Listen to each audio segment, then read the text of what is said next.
أعوذ بالله من الشيطان الرجيم. بسم الله الرحمن الرحيم. الحمد لله الذي أنزل على عبده الكتاب ولم يجعل له عوجا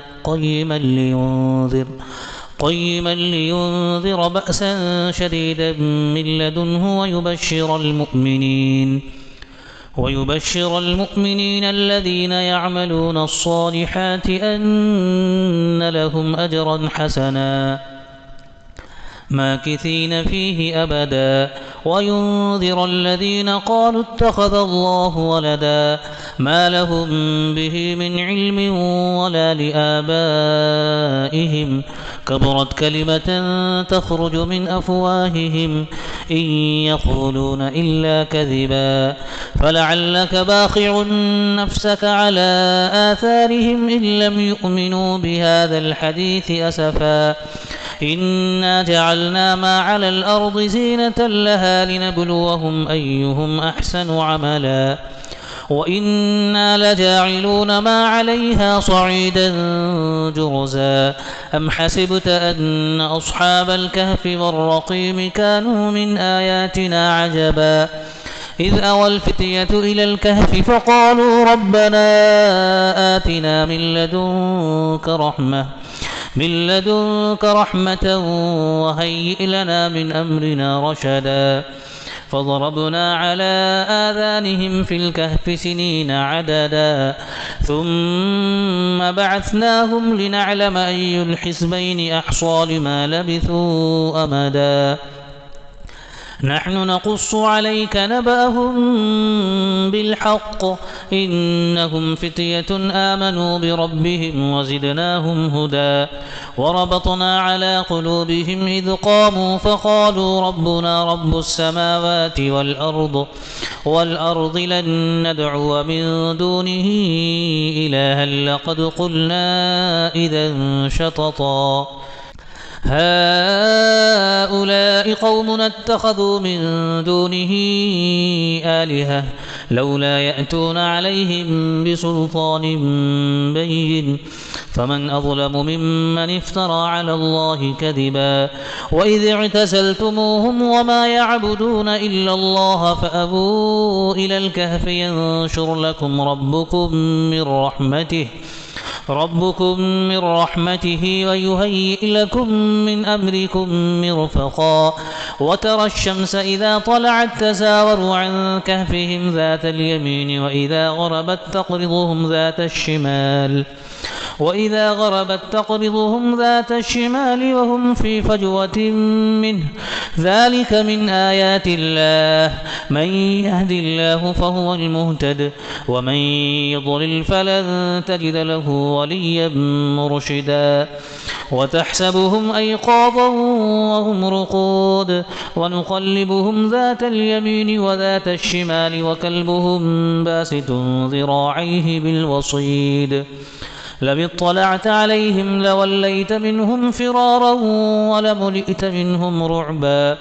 وكذلك بعثناهم ليتساءلوا بينهم قال قائل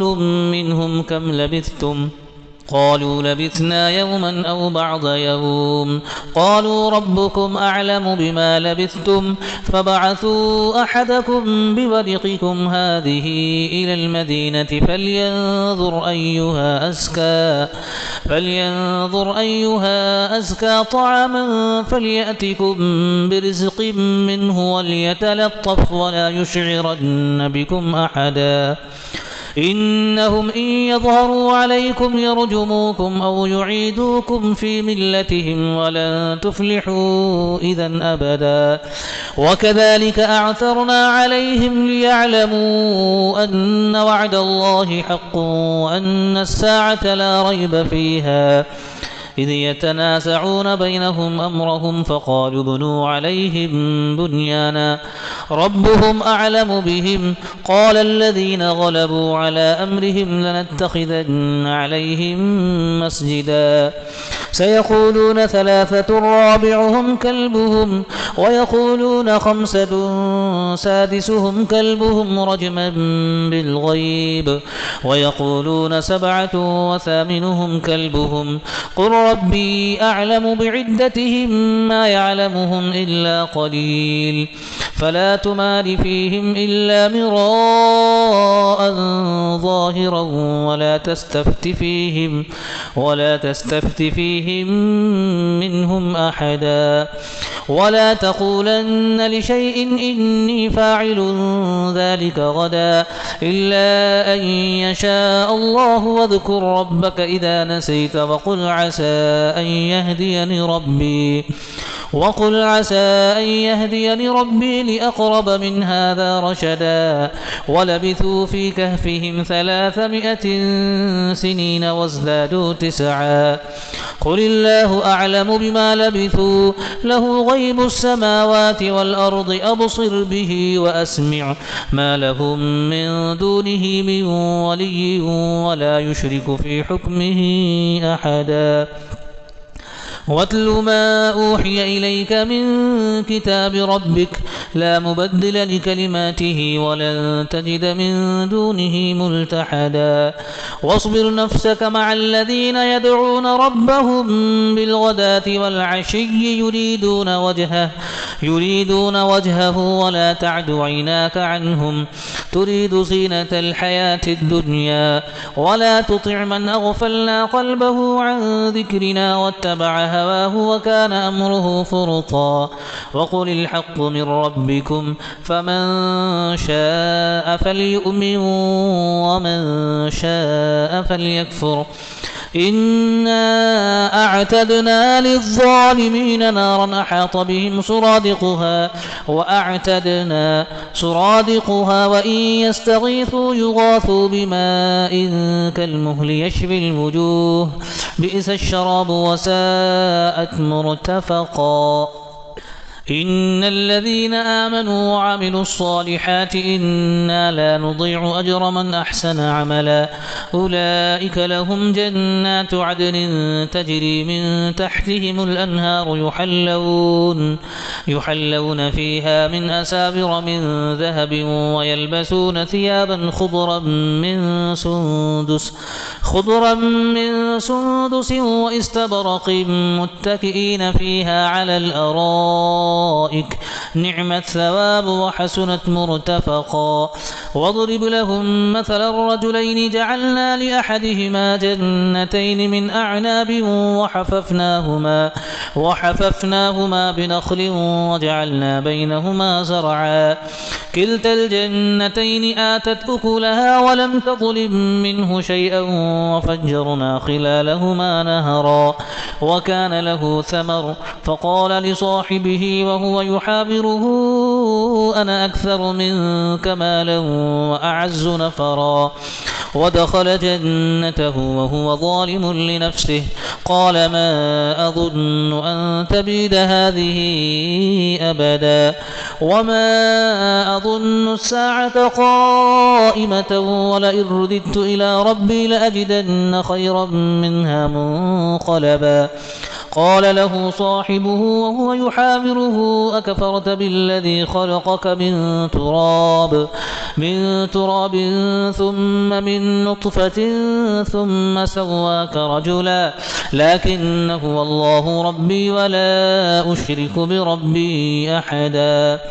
ولولا إذ دخلت جنتك قلت ما شاء الله لا قوة إلا بالله إن ترني أنا أقل منك مالا وولدا فعسى ربي أن يؤتيني خيرا من جنتك ويرسل عليها حسبانا من السماء فتصبح صعيدا زلقا أو يصبح ماؤها غورا فلن تستطيع له طلبا وأحيط بثمره فأصبح يقلب كفيه على ما أنفق فيها على ما أنفق فيها وهي خاوية على عروشها ويقول يا ليتني لم أشرك بربي أحدا ولم تكن له فئة ينصرونه من دون الله وما كان منتصرا هنالك الولاية لله الحق هو خير ثوابا وخير عقبا واضرب لهم مثل الحياة الدنيا كماء إن أنزلناه من السماء فاختلط به نبات الأرض فأصبح هشيما تذروه الرياح وكان الله على كل شيء مقتدرا المال والبنون زينة الحياة الدنيا والباقيات الصالحات خير عند ربك ثوابا وخير أملا ويوم نسير الجبال وترى الأرض بارزة وحشرناهم فلم نغادر منهم أحدا وعرضوا على ربك صفا لقد جئتمونا كما خلقناكم أول مرة بل زعمتم أن لن نجعل لكم موعدا ووضع الكتاب فترى المجرمين مشفقين مما فيه ويقولون يا ويلتنا ما لهذا الكتاب لا يغادر صغيرة ولا كبيرة إلا أحصاها ووجدوا ما عملوا حاضرا ولا يظلم ربك أحدا وإذ قلنا للملائكة اسجدوا لآدم فسجدوا إلا إبليس كان من الجن ففسق عن أمر ربه أفتتخذونه وذريته أولياء من دوني وهم لكم عدو بئس للظالمين بدلا ما أشهدتهم خلق السماوات والأرض ولا خلق أنفسهم وما كنت متخذ المضلين عضدا ويوم يقول نادوا شركائي الذين زعمتم فدعوهم فلم يستجيبوا لهم وجعلنا بينهم موبقا ورأى المجرمون النار فظنوا أنهم مواقعوها ولم يجدوا عنها مصرفا ولقد صرفنا في هذا القرآن للناس من كل مثل وكان الإنسان أكثر شيء جدلا وما منع الناس أن يؤمنوا إذ جاءهم الهدى ويستغفروا ربهم إلا أن تأتيهم سنة الأولين أو يأتيهم العذاب قبلا وما نرسل المرسلين إلا مبشرين ومنذرين ويجادل الذين كفروا بالباطل ليدحضوا به الحق واتخذوا آياتي وما أنذروا هزوا ومن أظلم ممن ذكر بآيات ربه فأعرض عنها ونسي ما قدمت يداه إنا جعلنا على قلوبهم أكنة أن يفقهوه وفي آذانهم وقرا وإن تدعوهم إلى الهدى فلن يهتدوا إذا أبدا وربك الغفور ذو الرحمة لو يؤاخذهم بما كسبوا لعجل لهم العذاب بل لهم موعد لن يجدوا من دونه موئلا وتلك القرى أهلكناهم لما ظلموا وجعلنا لمهلكهم موعدا وإذ قال موسى لفتاه لا أبرح حتى أبلغ مجمع البحرين أو أمضي حقبا فلما بلغا مجمع بينهما نسيا حوتهما فاتخذ سبيله في البحر سربا فلما جاوزا قال لفتاه آتنا غداءنا لقد لقينا من سفرنا هذا نصبا قال أرأيت إذ أوينا إلى الصخرة فإني نسيت الحوت وما أنسانيه إلا الشيطان أن أذكره واتخذ سبيله في البحر عجبا قال ذلك ما كنا نبغي فارتدا على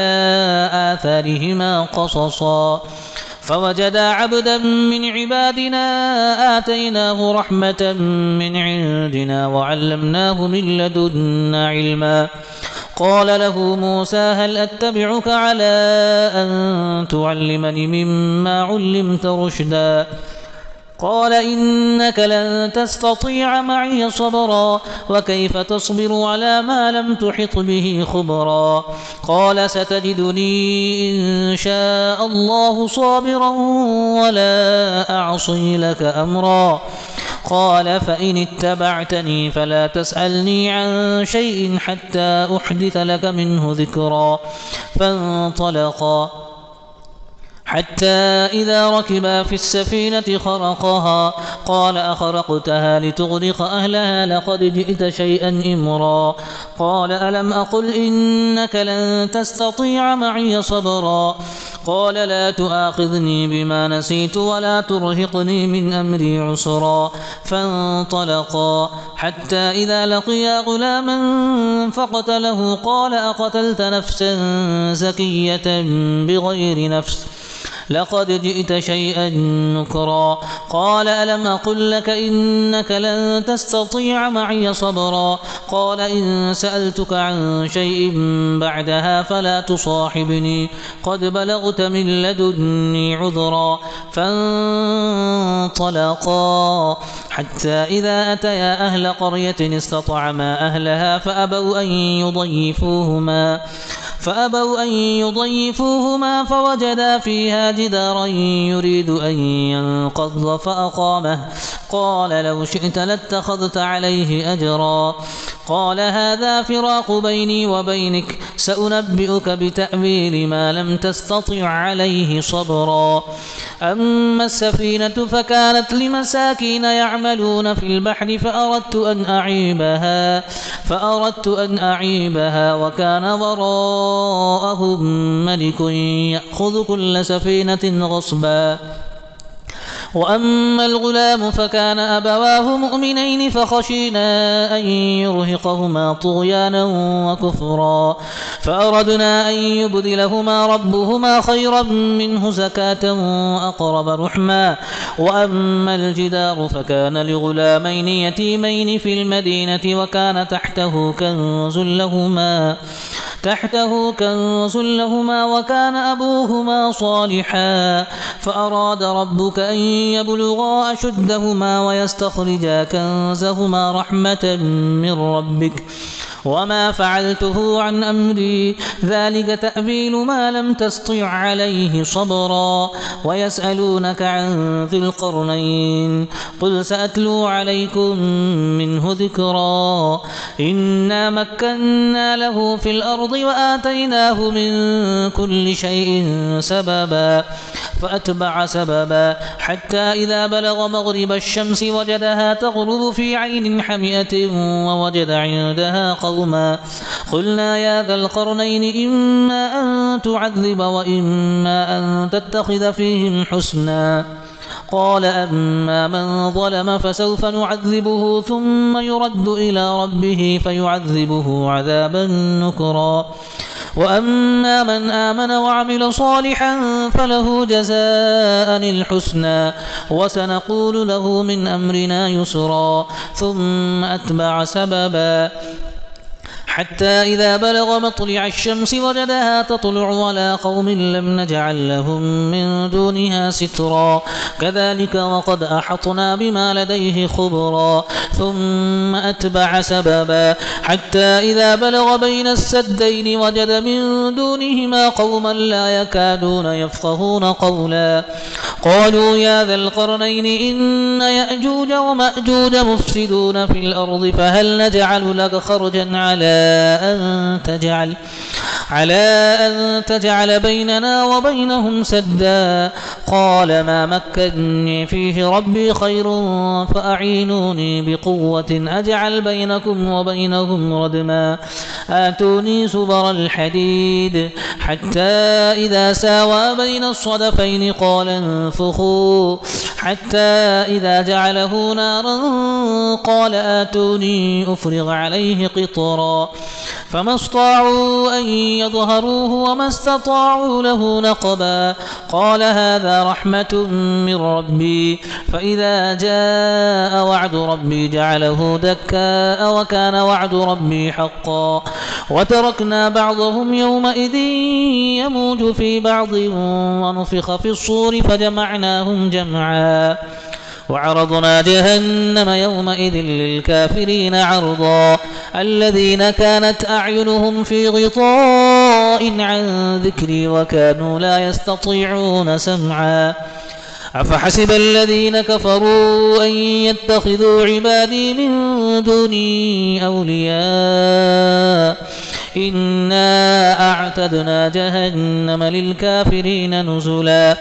قل هل ننبئكم بالأخسرين أعمالا الذين ضل سعيهم في الحياة الدنيا وهم يحسبون أنهم يحسنون صنعا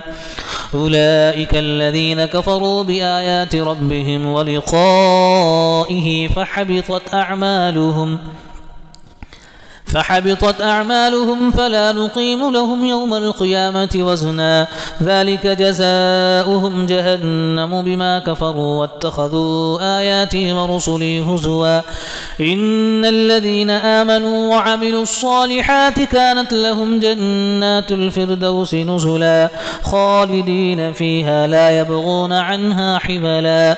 قل لو كان البحر مدادا لكلمات ربي لنفد البحر قبل أن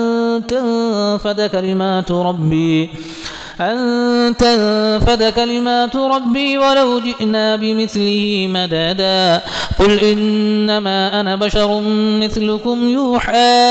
إلي أنما إلهكم إله واحد فمن كان يرجو لقاء ربه فليعمل عملا صالحا ولا يشرك بعبادة ربه أحدا بسم الله الرحمن الرحيم الحمد لله الذي أنزل على عبده الكتاب ولم يجعل له عوجا قيما لينذر بأسا شديدا من لدنه ويبشر المؤمنين الذين يعملون الصالحات أن لهم أجرا حسنا ماكثين فيه أبدا وينذر الذين قالوا اتخذ الله ولدا ما لهم به من علم ولا لآبائهم كبرت كلمة تخرج من أفواههم إن يقولون إلا كذبا فلعلك باخع نفسك على آثارهم إن لم يؤمنوا بهذا الحديث أسفا إنا جعلنا ما على الأرض زينة لها لنبلوهم أيهم أحسن عملا وإنا لجاعلون ما عليها صعيدا جرزا أم حسبت أن أصحاب الكهف والرقيم كانوا من آياتنا عجبا إذ أوى الفتية إلى الكهف فقالوا ربنا آتنا من لدنك رحمة وهيئ لنا من أمرنا رشدا فضربنا على آذانهم في الكهف سنين عددا ثم بعثناهم لنعلم أي الحزبين أحصى لما لبثوا أمدا نحن نقص عليك نبأهم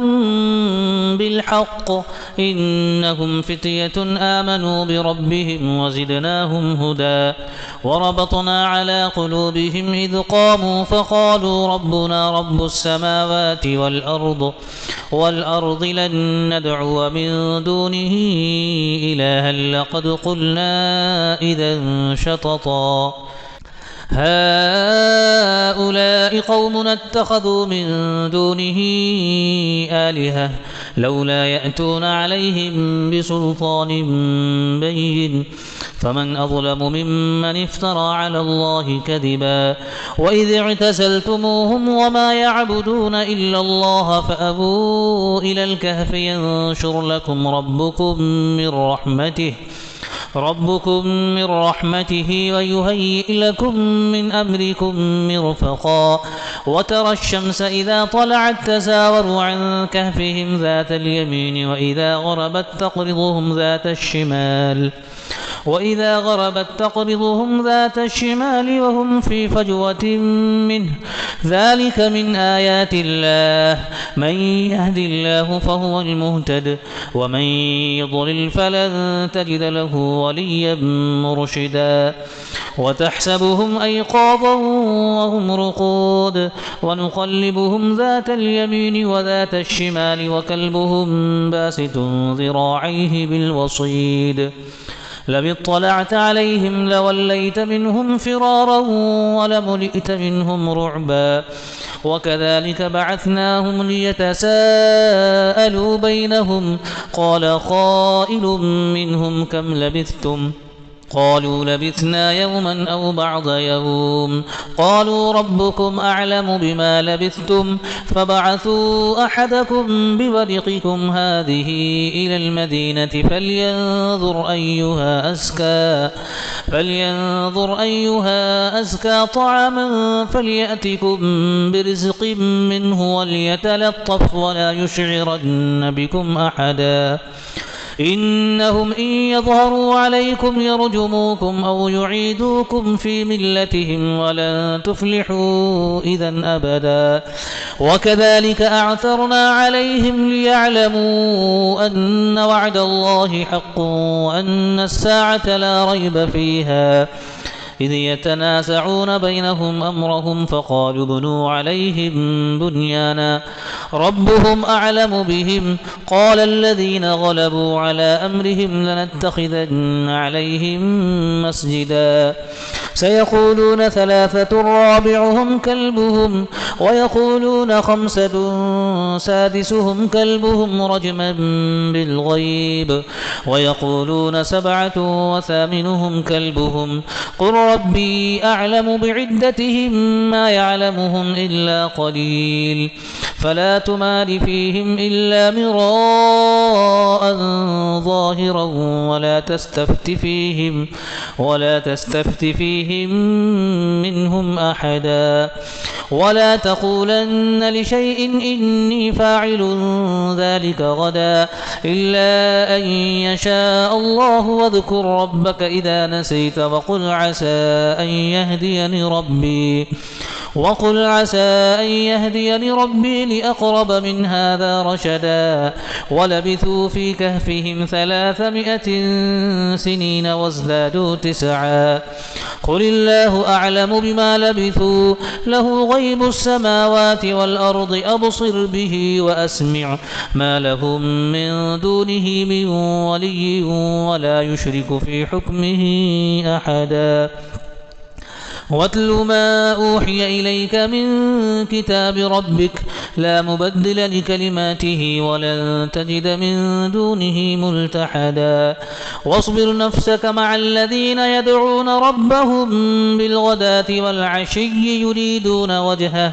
يريدون وجهه ولا تعد عيناك عنهم تريد زينة الحياة الدنيا ولا تطع من أغفلنا قلبه عن ذكرنا واتبع هواه وكان أمره فرطا وقل الحق من ربكم فمن شاء فليؤمن ومن شاء فليكفر إنا أعتدنا للظالمين نارا أحاط بهم سرادقها وإن يستغيثوا يغاثوا بماء كالمهل يشوي الوجوه بئس الشراب وساءت مرتفقا إن الذين آمنوا وعملوا الصالحات إنا لا نضيع أجر من أحسن عملا أولئك لهم جنات عدن تجري من تحتهم الأنهار يحلون فيها من أساور من ذهب ويلبسون ثيابا خضرا من سندس واستبرق متكئين فيها على الأرائك نعم الثواب وحسنت مرتفقا واضرب لهم مثل الرجلين جعلنا لأحدهما جنتين من أعناب وحففناهما بنخل وجعلنا بينهما زرعا كلتا الجنتين آتت أكلها ولم تظلم منه شيئا وفجرنا خلالهما نهرا وكان له ثمر فقال لصاحبه وهو يحاوره أنا أكثر منك مالا وأعز نفرا ودخل جنته وهو ظالم لنفسه قال ما أظن أن تبيد هذه أبدا وما أظن الساعة قائمة ولئن رددت إلى ربي لأجدن خيرا منها منقلبا قال له صاحبه وهو يحاوره أكفرت بالذي خلقك من تراب ثم من نطفة ثم سواك رجلا لكن هو الله ربي ولا أشرك بربي أحدا ولولا إذ دخلت جنتك قلت ما شاء الله لا قوة إلا بالله إن ترني أنا أقل منك مالا وولدا فعسى ربي أن يؤتيني خيرا من جنتك ويرسل عليها حسبانا من السماء فتصبح صعيدا زلقا أو يصبح ماؤها غورا فلن تستطيع له طلبا وأحيط بثمره فأصبح يقلب كفيه على ما أنفق فيها وهي خاوية على عروشها ويقول يا ليتني لم أشرك بربي أحدا ولم تكن له فئة ينصرونه من دون الله وما كان منتصرا هنالك الولاية لله الحق هو خير ثوابا وخير عقبا واضرب لهم مثل الحياة الدنيا كماء إن أنزلناه من السماء فاختلط به نبات الأرض فأصبح هشيما تذروه الرياح وكان الله على كل شيء مقتدرا المال والبنون زينة الحياة الدنيا والباقيات الصالحات خير عند ربك ثوابا وخير أملا ويوم نسير الجبال وترى الأرض بارزة وحشرناهم فلم نغادر منهم أحدا وعرضوا على ربك صفا لقد جئتمونا كما خلقناكم أول مرة بل زعمتم أن لن نجعل لكم موعدا ووضع الكتاب فترى المجرمين مشفقين مما فيه ويقولون يا ويلتنا ما لهذا الكتاب لا يغادر صغيرة ولا كبيرة إلا أحصاها ووجدوا ما عملوا حاضرا ولا يظلم ربك أحدا وإذ قلنا للملائكة اسجدوا لآدم فسجدوا إلا إبليس كان من الجن ففسق عن أمر ربه أفتتخذونه وذريته أولياء من دوني وهم لكم عدو بئس للظالمين بدلا ما أشهدتهم خلق السماوات والأرض ولا خلق أنفسهم وما كنت متخذ المضلين عضدا ويوم يقول نادوا شركائي الذين زعمتم فدعوهم فلم يستجيبوا لهم وجعلنا بينهم موبقا ورأى المجرمون النار فظنوا أنهم مواقعوها ولم يجدوا عنها مصرفا ولقد صرفنا في هذا القرآن للناس من كل مثل وكان الإنسان أكثر شيء جدلا وما منع الناس أن يؤمنوا إذ جاءهم الهدى ويستغفروا ربهم إلا أن تأتيهم سنة الأولين أو يأتيهم العذاب قبلا وما نرسل المرسلين إلا مبشرين ومنذرين ويجادل الذين كفروا بالباطل ليدحضوا به الحق واتخذوا آياتي وما أنذروا هزوا ومن أظلم ممن ذكر بآيات ربه فأعرض عنها ونسي ما قدمت يداه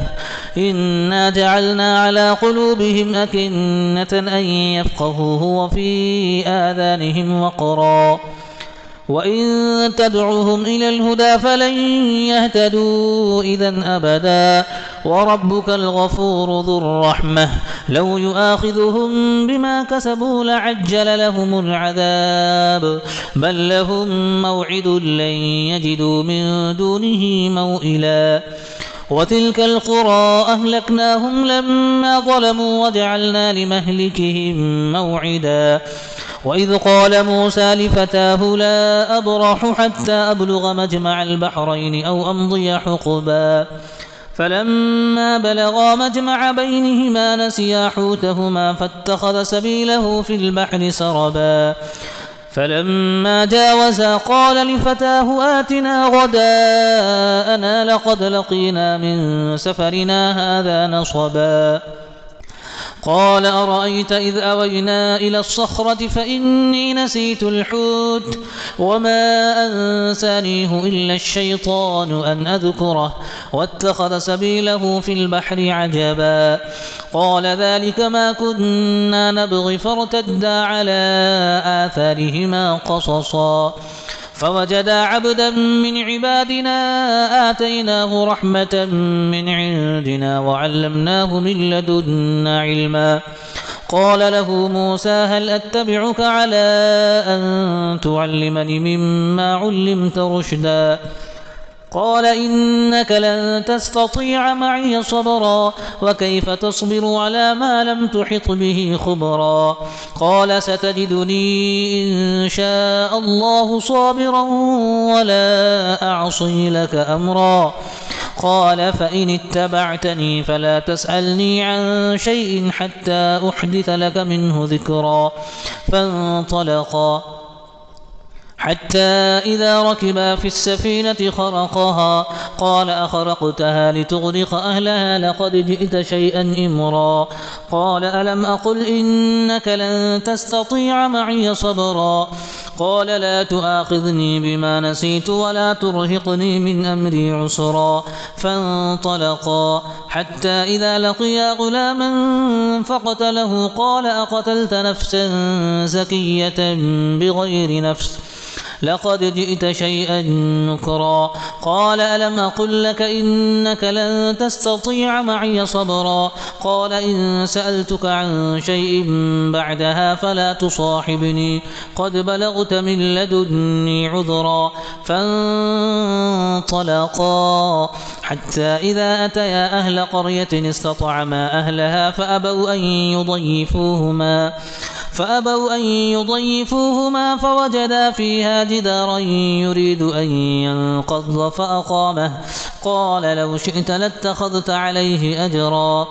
قال هذا فراق بيني وبينك سأنبئك بتأويل ما لم تستطع عليه صبرا أما السفينة فكانت لمساكين يعملون في البحر فأردت أن أعيبها وكان وراءهم ملك يأخذ كل سفينة غصبا وأما الغلام فكان أبواه مؤمنين فخشينا أن يرهقهما طغيانا وكفرا فأردنا أن يبدلهما ربهما خيرا منه زكاة وأقرب رحما وأما الجدار فكان لغلامين يتيمين في المدينة وكان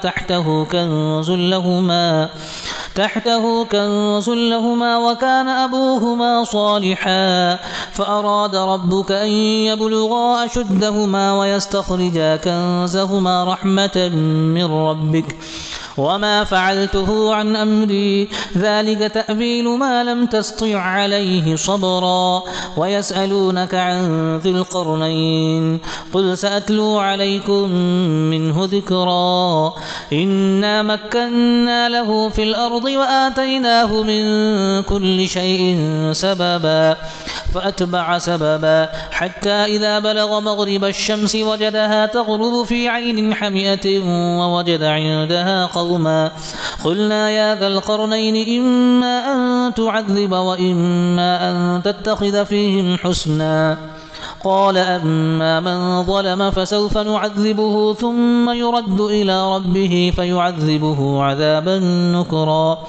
وأما من آمن وعمل صالحا فله جزاء الحسنى وسنقول له من أمرنا يسرا ثم أتبع سببا حتى إذا بلغ مطلع الشمس وجدها تطلع على قوم لم نجعل لهم من دونها سترا كذلك وقد أحطنا بما لديه خبرا ثم أتبع سببا حتى إذا بلغ بين السدين وجد من دونهما قوما لا يكادون يفقهون قولا قالوا يا ذا القرنين إن يأجوج ومأجوج مفسدون في الأرض فهل نجعل لك خرجا على أن تجعل بيننا وبينهم سدا قال ما مكنني فيه ربي خير فأعينوني بقوة أجعل بينكم وبينهم ردما آتوني زبر الحديد حتى إذا ساوى بين الصدفين قال انفخوا حتى إذا جعله نارا قال آتوني أفرغ عليه قطرا فما استطاعوا أن يظهروه وما استطاعوا له نقبا قال هذا رحمة من ربي فإذا جاء وعد ربي جعله دكاء وكان وعد ربي حقا وتركنا بعضهم يومئذ يموج في بعض ونفخ في الصور فجمعناهم جمعا وعرضنا جهنم يومئذ للكافرين عرضا الذين كانت أعينهم في غطاء عن ذكري وكانوا لا يستطيعون سمعا أفحسب الذين كفروا أن يتخذوا عبادي من دوني أولياء إنا أعتدنا جهنم للكافرين نزلا قل هل ننبئكم بالأخسرين أعمالا الذين ضل سعيهم في الحياة الدنيا وهم يحسبون أنهم يحسنون صنعا أولئك الذين كفروا بآيات ربهم ولقائه فحبطت أعمالهم فلا نقيم لهم يوم القيامة وزنا ذلك جزاؤهم جهنم بما كفروا واتخذوا آياتي ورسلي هزوا إن الذين آمنوا وعملوا الصالحات كانت لهم جنات الفردوس نزلا خالدين فيها لا يبغون عنها حبلا قل لو كان البحر مدادا لكلمات ربي لنفد البحر قبل أن تنفد كلمات ربي ولو جئنا بمثله مددا قل إنما أنا بشر مثلكم يوحى إلي أنما إلهكم إله واحد فمن كان يرجو لقاء ربه فليعمل عملا صالحا ولا يشرك بعبادة ربه أحدا بسم الله الرحمن الرحيم الحمد لله الذي أنزل على عبده الكتاب ولم يجعل له عوجا قيما لينذر بأسا شديدا من لدنه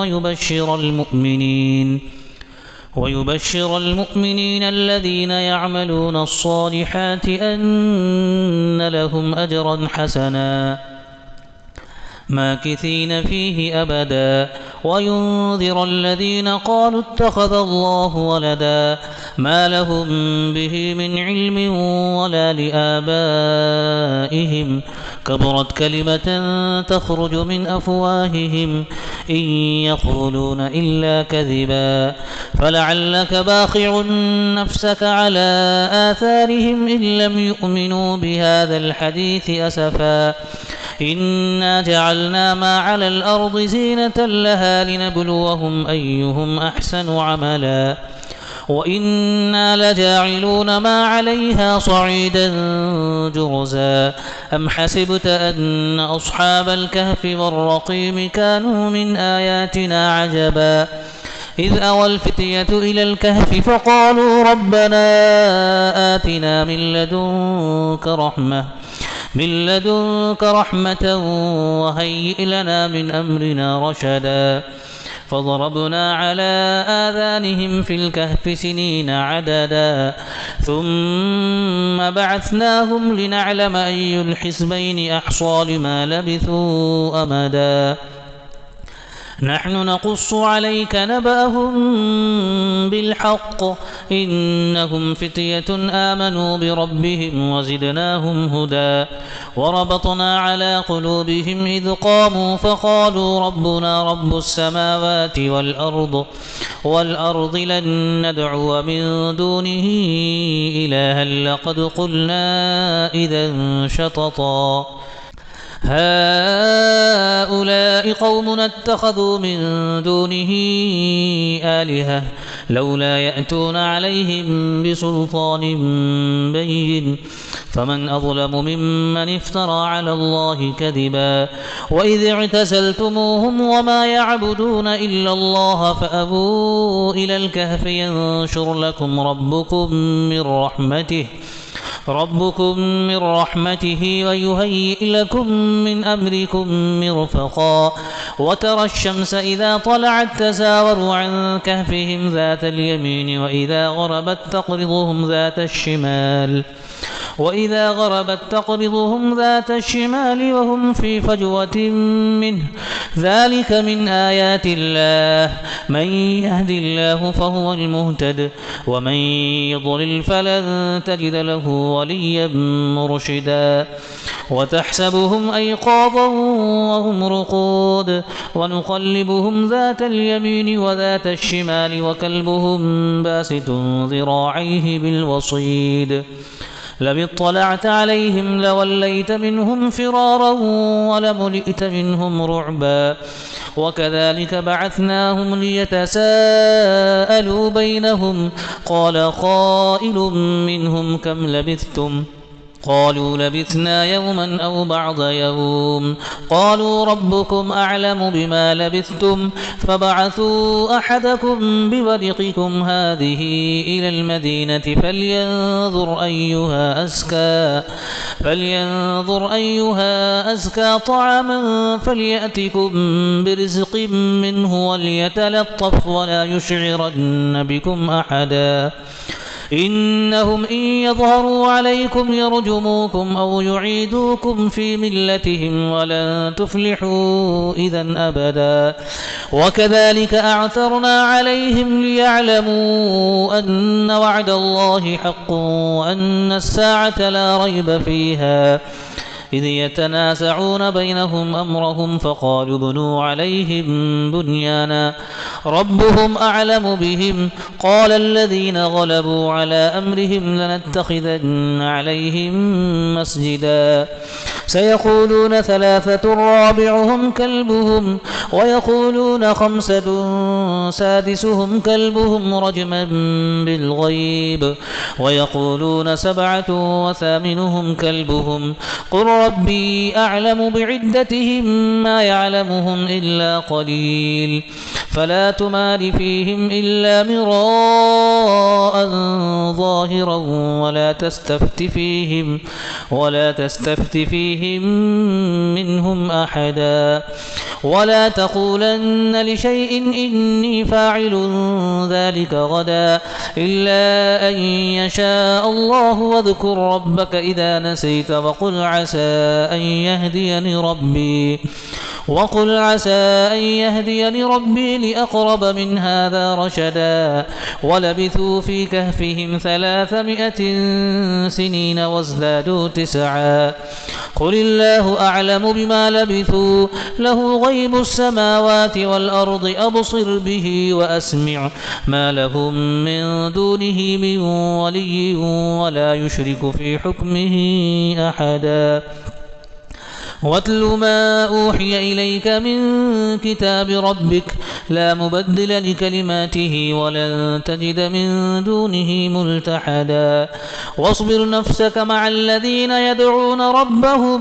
بالغداة والعشي يريدون وجهه ولا تعد عيناك عنهم تريد زينة الحياة الدنيا ولا تطع من أغفلنا قلبه عن ذكرنا واتبع هواه وكان أمره فرطا وقل الحق من ربكم فمن شاء فليؤمن ومن شاء فليكفر إنا أعتدنا للظالمين نارا أحاط بهم سرادقها وإن يستغيثوا يغاثوا بماء كالمهل يشفي الوجوه بئس الشراب وساءت مرتفقا إن الذين آمنوا وعملوا الصالحات إنا لا نضيع أجر من أحسن عملا أولئك لهم جنات عدن تجري من تحتهم الأنهار يحلون فيها من أساور من ذهب ويلبسون ثيابا خضرا من سندس واستبرق متكئين فيها على الأرائك نعم الثواب وحسنت مرتفقا واضرب لهم مثل الرجلين جعلنا لأحدهما جنتين من أعناب وحففناهما بنخل وجعلنا بينهما زرعا كلتا الجنتين آتت أكلها ولم تظلم منه شيئا وفجرنا خلالهما نهرا وكان له ثمر فقال لصاحبه وهو يحاوره أنا أكثر منك مالا وأعز نفرا ودخل جنته وهو ظالم لنفسه قال ما أظن أن تبيد هذه أبدا وما أظن الساعة قائمة ولئن رددت إلى ربي لأجدن خيرا منها منقلبا قال له صاحبه وهو يحاوره أكفرت بالذي خلقك من تراب ثم من نطفة ثم سواك رجلا لكن هو الله ربي ولا أشرك بربي أحدا ولولا إذ دخلت جنتك قلت ما شاء الله لا قوة إلا بالله إن ترني أنا أقل منك مالا وولدا فعسى ربي أن يؤتيني خيرا من جنتك ويرسل عليها حسبانا من السماء فتصبح صعيدا زلقا أو يصبح ماؤها غورا فلن تستطيع له طلبا وأحيط بثمره فأصبح يقلب كفيه على ما أنفق فيها على ما أنفق فيها وهي خاوية على عروشها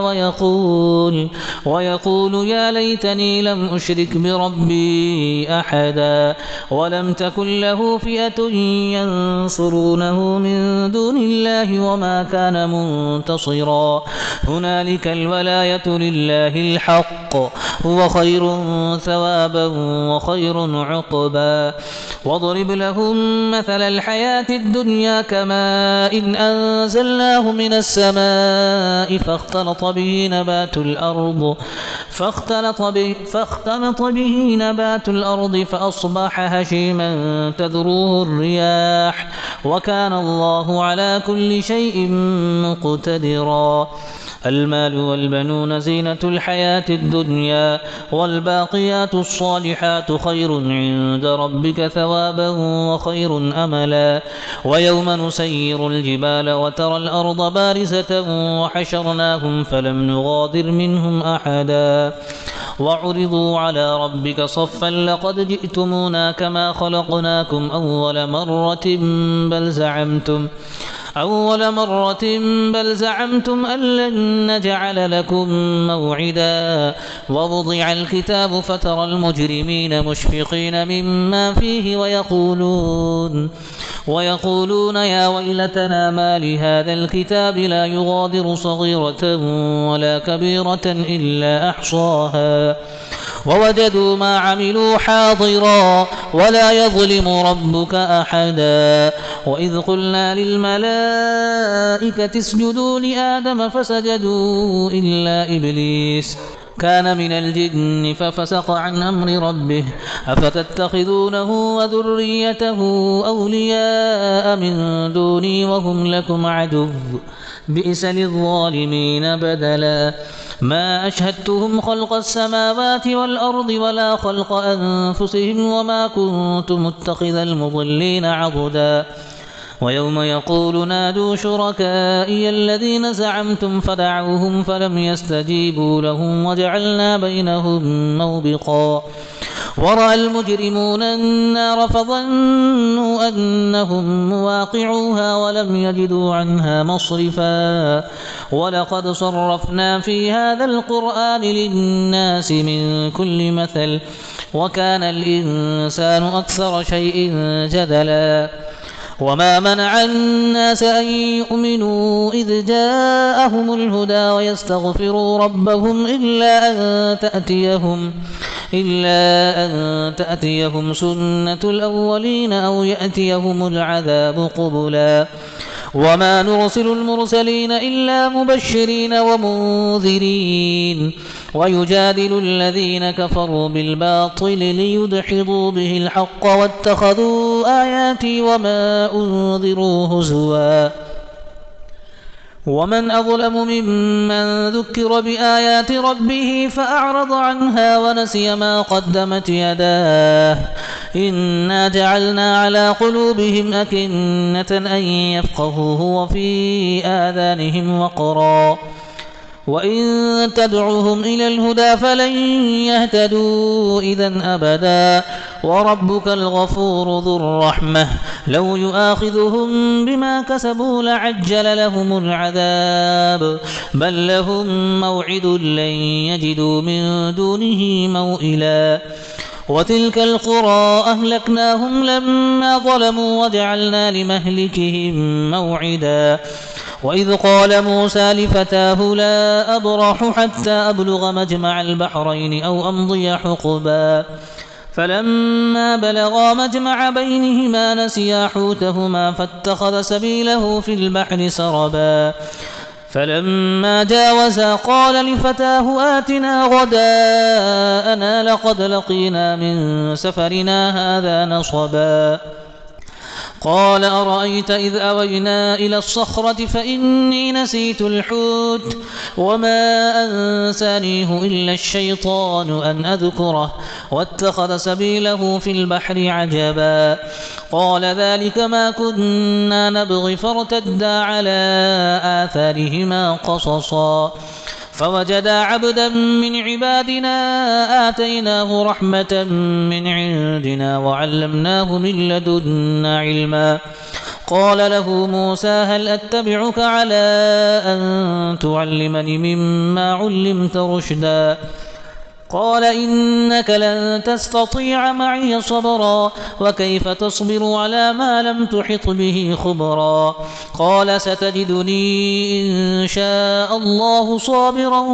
ولا أعصي لك أمرا قال فإن اتبعتني فلا تسألني عن شيء حتى أحدث لك منه ذكرا فانطلقا حتى إذا ركبا في السفينة خرقها قال أخرقتها لتغرق أهلها لقد جئت شيئا إمرا قال ألم أقل إنك لن تستطيع معي صبرا قال لا تؤاخذني بما نسيت ولا ترهقني من أمري عسرا فانطلقا حتى إذا لقيا غلاما فقتله قال أقتلت نفسا زكية بغير نفس لقد جئت شيئا نكرا قال ألم أقل لك إنك لن تستطيع معي صبرا قال إن سألتك عن شيء بعدها فلا تصاحبني قد بلغت من لدني عذرا فانطلقا حتى إذا أتيا أهل قرية استطعما أهلها فأبوا أن يضيفوهما فوجدا فيها جدارا يريد أن ينقض فأقامه قال لو شئت لاتخذت عليه أجرا قال هذا فراق بيني وبينك سأنبئك بتأويل ما لم تستطع عليه صبرا أما السفينة فكانت لمساكين يعملون في البحر فأردت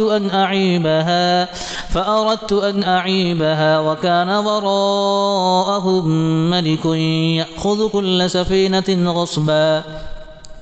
وأما الغلام فكان أبواه مؤمنين فخشينا أن يرهقهما طغيانا وكفرا فأردنا أن يبدلهما ربهما خيرا منه زكاة وأقرب رحما وأما الجدار فكان لغلامين يتيمين في المدينة وكان تحته كنز لهما وكان أبوهما صالحا فأراد ربك أن يبلغا أشدهما ويستخرجا كنزهما رحمة من ربك